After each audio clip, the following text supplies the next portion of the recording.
I gave up $3,000 a month in rent just so a mother with triplets could live for free in the apartment I had been leaving empty. 5 months later, I walked back into that apartment, and the second I saw the wall in the living room, I froze. I just stood there and couldn't say a word. It happened on a weekend night. I was driving past that street when I saw her. A woman was sitting on the sidewalk like life had drained everything out of her. 3 children surrounded her. All 3 looked exactly the same, clearly triplets. They were barefoot, and bags of clothes and basic supplies were scattered all over the ground. One look and you could tell they had just been thrown out. I pulled over, walked up to her and asked if she needed help. She looked up at me, her voice so hoarse I could barely hear it. She said, "Sir, we really have nowhere to go tonight." I looked at the children again. One of the boys was holding his sister's hand so tightly. He was still just a child, but his face was full of fear and caution. That moment hit me hard. I barely even thought about it. I just told her, "I have an empty apartment nearby. You and the kids can stay there for now. You don't have to pay anything." At first, she just stared at me. A few seconds later, tears started falling. She didn't say much. She just kept nodding. That same night, I took her and the triplets to the apartment.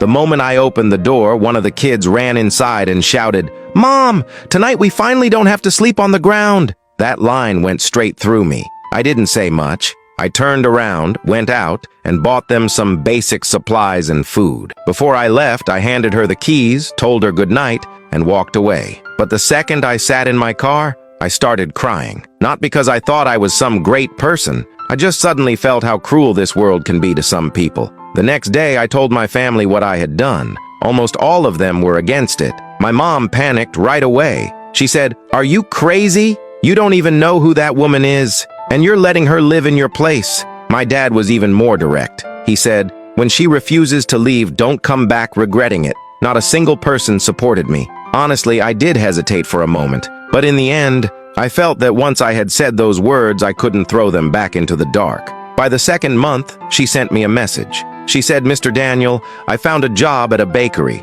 and the children have started school. Thank you so much." That one message meant more to me than $3,000 in rent ever could. I told her that as long as they still needed the place, they could stay and not worry about leaving yet. But my family would not stop criticizing me. Even my brother cut me off over this. Even so, deep down, I still felt I had done the right thing. Then, in the 4th month, one of the neighbors suddenly called me. He said, "Daniel, I think that woman is doing something strange in your apartment." I asked him what he meant. He said he kept hearing sounds at night, like furniture being dragged around, and it sounded like they were doing something to the walls, too. The second I hung up, my hands started shaking. I won't lie, I panicked. The worst images flooded my mind. Cracked walls, ruined floors, the whole place destroyed. I immediately messaged her and asked what was going on. She only replied with one sentence, "Everything is fine, Mr. Daniel." And somehow, that made me even more uneasy.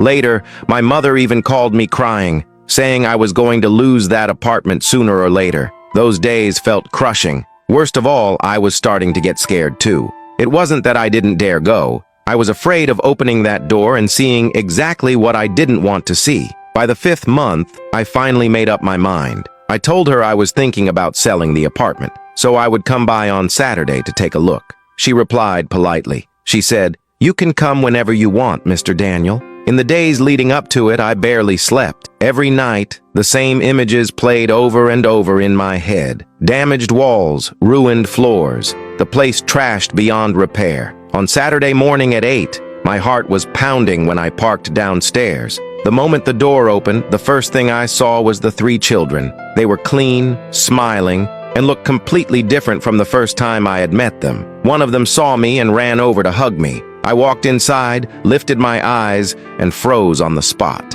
The apartment was not destroyed at all. Not only was it not destroyed, it was cleaner and warmer than when I had first given it to them. The floors were shining, the kitchen was spotless, new curtains hung by the windows. There was even a vase of flowers on the table. Even the bathroom was sparkling clean. I checked room after room. Forget major damage. I couldn't find a single sign of mess or neglect. In that moment, what rose inside me wasn't relief, it was shame, because I had actually doubted her. While I was still standing there in shock, she lightly touched my arm and said, "Mr. Daniel, before you sell this apartment, Please come here for a moment. There's something I need to show you." She led me to the wall in the living room facing the front door. The moment I saw what was on that wall, my mind went blank and my whole body froze. And in that moment, I finally understood everything. Comment part 2 if you want the rest.